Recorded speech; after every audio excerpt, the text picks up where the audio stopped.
Welcome to That's My Farm. I'm Katie Sawyer. Today we're visiting with Stacey and David Forshee on their farm and cattle operation in Cloud County. We're going to talk to the Forshees about their crop rotations, their hay business, technology in farming, their cattle operation, and Stacey's advocacy for agriculture. Stay tuned for more. That's My Farm.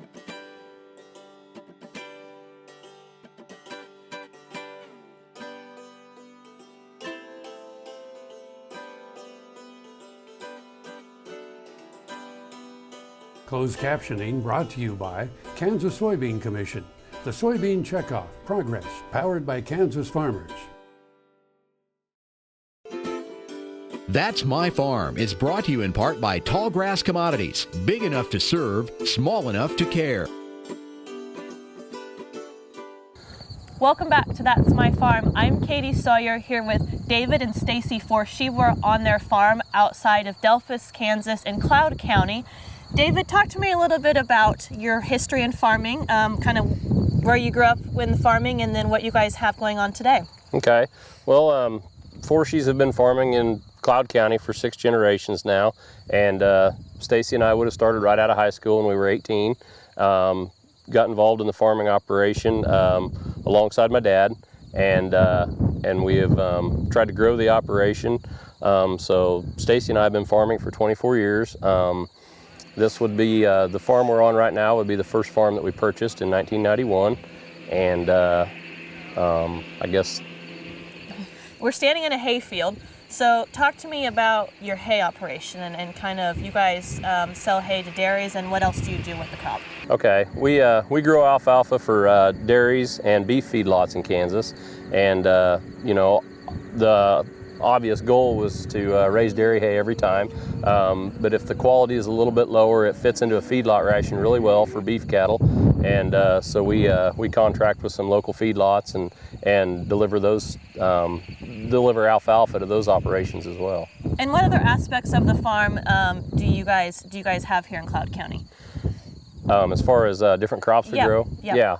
We grow wheat, alfalfa, and grain sorghum, and then forage sorghum for the cattle are our 4 main crops right now.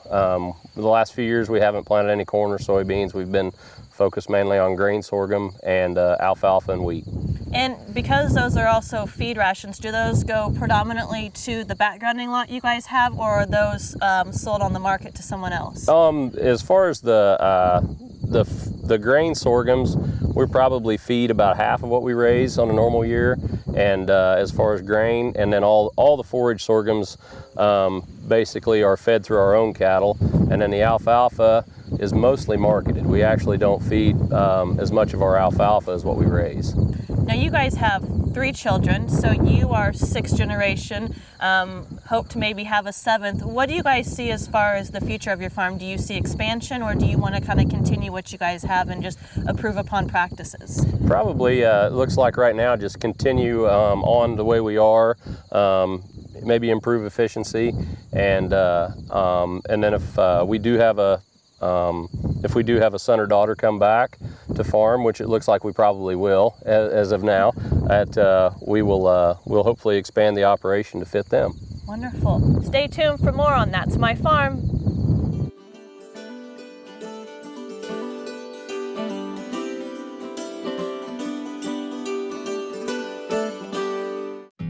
This hog is Hanover hoof for meal made from U.S. soybeans. Now, one hog isn't that impressive, but suppose we add another, and another, and another. Before long, you've got billions of hungry customers around the world all clamoring for the same thing. Our soybeans. Learn more about the billion-dollar appetite of animal agriculture at BeyondTheElevator.com. Brought to you by America's soybean farmers and their checkoff. The Kansas Wheat Innovation Center in Manhattan is rediscovering ways to get improved varieties and new genetics in the hands of farmers faster. Grower-led and checkoff-funded research initiatives are bringing about positive change. This grassroots leadership provides a strong voice in Topeka and Washington, D.C. Now is the time to partner with Kansas Wheat in moving wheat forward. Kansas Wheat Commission and Kansas Association of Wheat Growers. Farmers investing in their future and yours. Log on to rediscoverwheat.org. Tallgrass Commodities offers producers bulk commodities at a reasonable price with reliable service throughout the whole Midwest.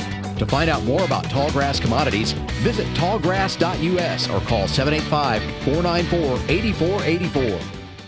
Turn to a Central National Bank Ag Professional. You'll be in good company.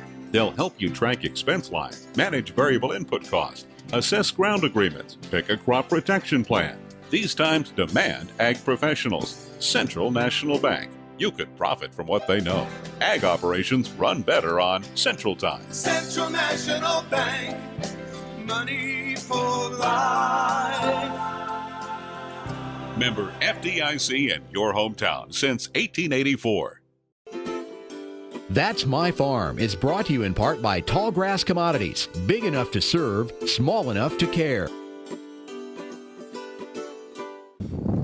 Welcome back to That's My Farm. I'm Katie Sawyer here with Stacey Forshee, one of her pastures out in Cloud County, Kansas. Stacey, talk to me about your cattle. We're standing in a pasture with your cow herd in the background. So you guys calve both in the spring and the fall. So describe your cow herd, the genetics involved, and kind of the whole cattle production for you guys. All right. Well, we do. We have two different calving times. We're primarily in the spring, but we do have a small fall herd.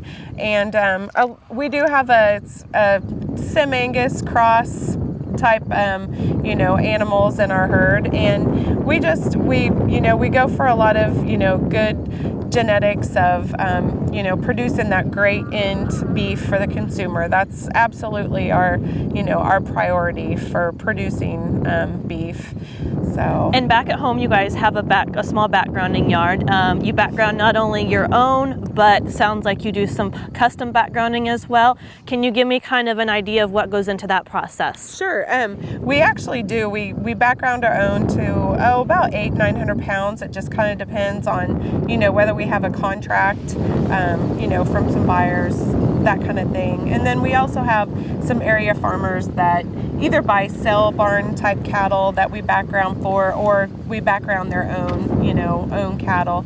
So a lot of the things that we do use though for the feed, we do grow in our fields. We'll grow sorghum silage or corn silage, whatever it might be. Milo as well. We'll do grain. And that's great at controlling input costs, because in cattle it's all about controlling cost. So how has that helped you guys manage the costs, especially as cattle have just gotten so expensive? Yeah, no, it's been huge about being able to, like for instance, the folks that we do background for, we're able to give them, a price of, per head, per day, what it's going to cost to do that. And they can make decisions, on that as well. And it, it helps us too to be able to control, we know what we're growing, we know what we can handle in terms of, maybe other customers too. So it is, it's really great. And also it kind of depends on what the price of like the distillers grains are based on, what other kinds of proteins and that, that we might use in our feed rations. Animal care and how you care for your animals, both sick and healthy, has been in the headlines continuously for the past couple of years. Talk to me about your animal care. Do you guys use antibiotics? Do you vaccinate cattle? What all goes into the growing process for you guys? Of course, yes, we do. We have a vaccination program that we are, very diligent on. We totally believe in it and feel like it makes such a difference. The health of the animal is our utmost concern. And also if an animal does need an antibiotic, of course, for its health, for it to feel good, we do administer antibiotics when needed. So, we work with our veterinarian very closely. It's just a very, it's important to us morally, but it's also, we do not want to overuse antibiotics because it's also very expensive. So, there's also, there's two sides to that kind of a treatment. Wonderful. Thank you for sharing with us. And stay tuned for more on That's My Farm.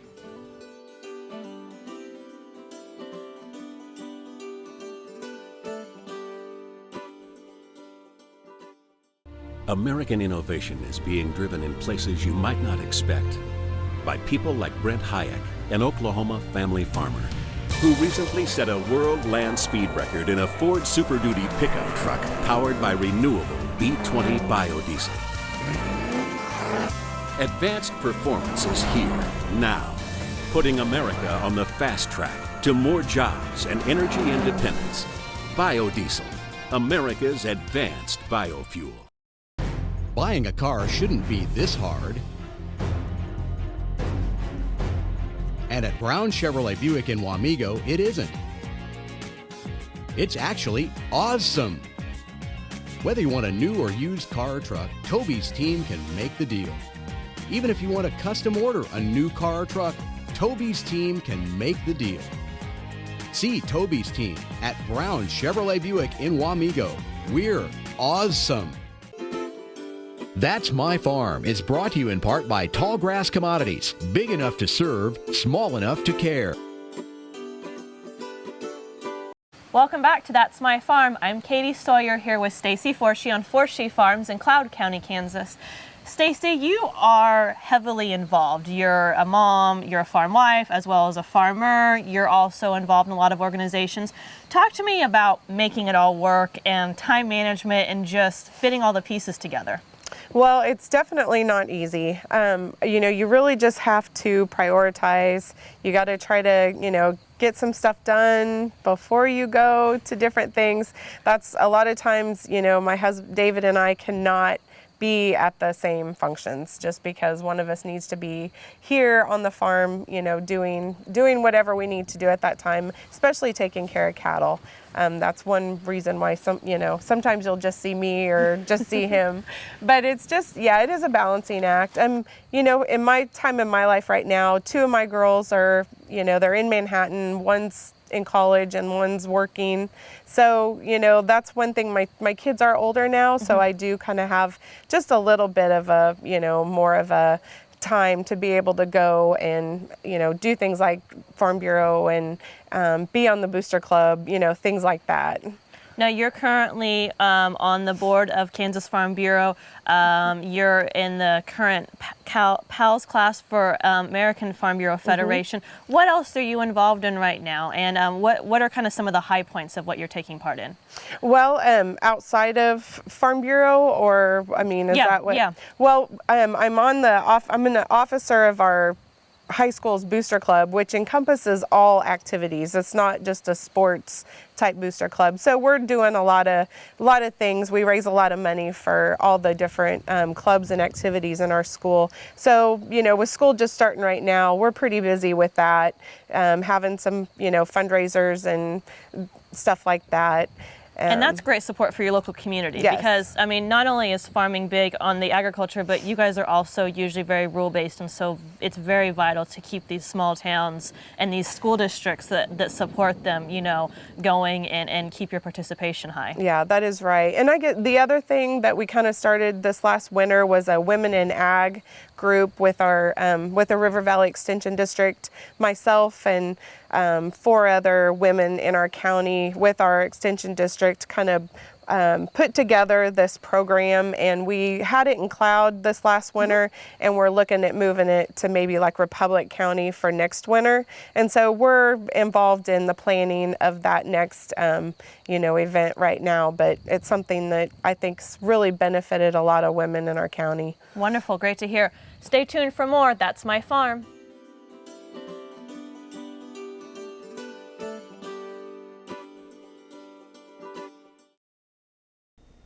Tar Waters has what you need for all seasons for around the farm and home. Working, hunting, growing, feeding, snow removal, even fun for the kids. And a service department with experienced techs to help keep your equipment in top running condition. Tar Waters has a huge selection and the best prices. Tar Water Farm and Home, family owned and operated since 1978. They have what you need. Valley Vet Supply is devoted to providing information and professional quality products at reasonable prices. ValleyVet.com, ValleyVet.com, Valley Vet Supply. Hello friends, I'm Ernie Rodina. And I'm Dawn Dawson with the Better Horses Radio Show. For over 9 years, we've been bringing the Better Horses Radio Show to markets all across the Midwest. We talk about God, lots about horses. We talk about cows, we talk about horse health, we talk to top trainers, and we even talk about Roy Rogers. We're having a blast with Better Horses Radio Show and would love to take it to a market near you. So visit our website at betterhorsesradio.com and let us or your local radio station know you'd like to hear it in your area. The Better Horses Radio Show is unbelievable. That's My Farm is brought to you in part by Tallgrass Commodities. Big enough to serve, small enough to care. Welcome back to That's My Farm. I'm Katie Sawyer here with David and Stacey Forshee on their farm in Cloud County, Kansas. David, we were just in one of your hay fields, and talk to me about technology, and specifically technology in your crops, because alfalfa now is Roundup ready, or can be purchased as Roundup ready. So how has that changed your guys' production and some of your farming techniques? Well, it's allowed us to plant some alfalfa on some acres that before we were having to use some more extreme chemicals, some more pricier chemicals, to control weeds, especially pig weeds. Palmer amaranth is beginning to be a big problem. As probably you can see in the last pictures that we were in that hayfield. It is actually an old field when Roundup Ready alfalfa was not allowed. So anyway, there's no way to control the pig weeds in it. Outside of using some chemicals, it's really damaging to the crops or to the alfalfa itself. And that's just kind of allowed us to plant alfalfa on some acres that allows us to specialize a little bit, get back to alfalfa quicker, where before we would have to rotate longer and use other methods to clean the ground up. And standing in a sorghum field, and sorghum is not a GMO crop, so does not have some of those traits. How does that impact you and some of your farming practices in terms of being able to control for weeds and other elements? Well, sorghum, you're more limited on the chemicals that you can use. We do have some chemicals out there. They're very reliant on pre-plant. And pre-plant, that means you put it down before you plant the crop, and it requires rain to incorporate the chemical into the top layer of the soil. And you know, the last few years we've really fought that. This field here, we had good control. We actually got rain the night after that we put the chemical down, and it incorporated well, and it worked well. But we have, some of the GMO crops that you can use, like corn and soybeans, you can come back over the top to control weeds after they've already germinated. And Stacey, as you talk to consumers and the general public through your advocacy works, GMOs have become a very hot button issue. So what have you done to educate consumers, and how are you spreading the message of the importance of GMOs on your crop and in your farming practices? Well, I mean, just trying to talk to the consumers about how, you know, it's an important thing for farmers to be able to use, because we don't have to use less, you know, we can use less pesticides, we can use less herbicides on those, you know, types of crops. So it's very important to them and to us. We've got completely their best interest, you know, at heart. But being, you know, the words genetically modified is a very scary, you know, term for people. And, you know, we understand those concerns, but there's just no, you know, absolute evidence that, you know, those things are hurting us in our foods. And so just trying to work with consumers and getting more, you know, answering questions and just trying to get the word out to educate folks about what they're eating. And David, as we take this back to the cattle side of things, does that impact or have any decisions in feeding cattle? Because I know you guys probably use a lot of the crops you're growing as the inputs for your cattle. So does that play a difference one way or another? No, it does not. Right now, you know, we're not selling in any markets like that. There's plenty of demand for normal beef, and you know, we butcher our own beef. or we hire it butchered, I should say. But anyway, we do eat our own beef, and yes, it would consume. They do consume some GMO crops, the Roundup Ready alfalfa.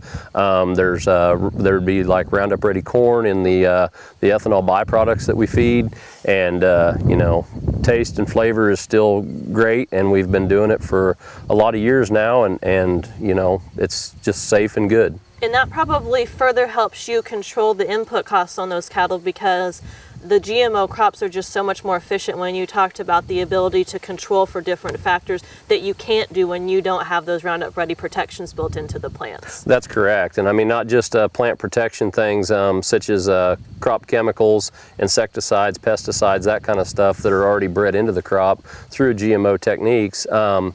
They also are working on drought ready, drought tolerance, and if they can speed that along a few years, we can conserve water and make, you know, adequate feed supplies more readily available. Wonderful. Thank you guys, and join us for more on That's My Farm.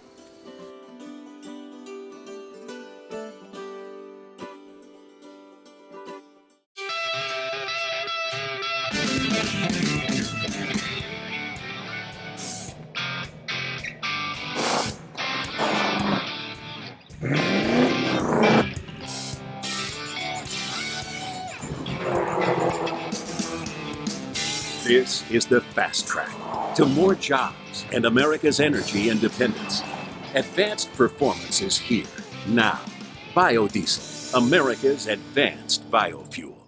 Soil is the life of a farm, and for 25 years, SureCrop Liquid Crop Nutrition has helped growers produce abundant quality crops while preserving and improving the soils they steward. SureCrop offers complete soil and plant analysis with cropping recommendations, delivery direct to your on-farm storage, and quality crop nutrition custom blended for your field. Choose SureCrop for the assurance of excellence for your soil. Call today or visit their website for more information. That's My Farm is brought to you in part by Tallgrass Commodities. Big enough to serve, small enough to care.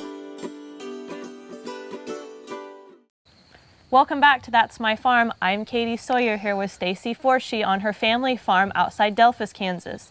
Stacey, in addition to all your involvement, you're also an advocate. And in fact, you were named to AgriPulse's 2014 50 Under 50 Advocates, which is a nationwide list, so congratulations. But talk to me about what you do and how you see advocacy. You know, you don't blog, but you do a lot of other things to really help spread the word about agriculture. So how did you get started, and what do you do today to kind of keep the word out there? Well, really, honestly, I got started through, Kansas Farm Bureau, being a board member and a county president. We had the opportunity to go to Washington, D.C. and to, visit with our legislators, and the feeling that they need to hear your story and about what you're doing on your farm just has, resonated to me from there on out. And so I think that, being involved and telling everybody what you're doing every day on your farm or a particular day is just very important.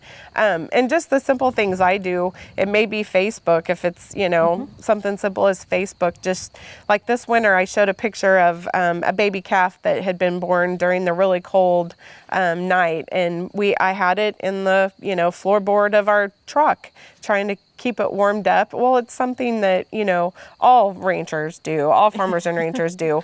But, folks in the city don't quite, they think that, their kids are like, oh my gosh, you yell at me when, I get in the car with my feet dirty and they have a baby calf, in their truck. But it's just, taking care of them. But we take that for granted in agriculture because we think that everybody knows that we're doing things well and that we're taking care of things. So just something very simple is putting a picture, with an explanation, something like that.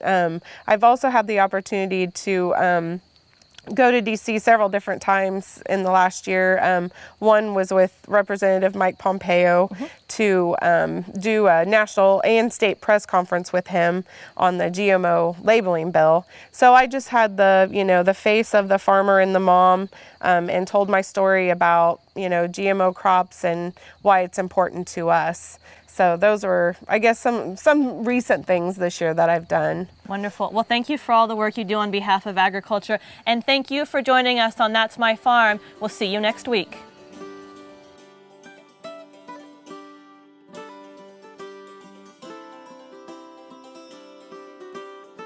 Closed captioning brought to you by Kansas Soybean Commission, the Soybean Checkoff Progress, powered by Kansas farmers.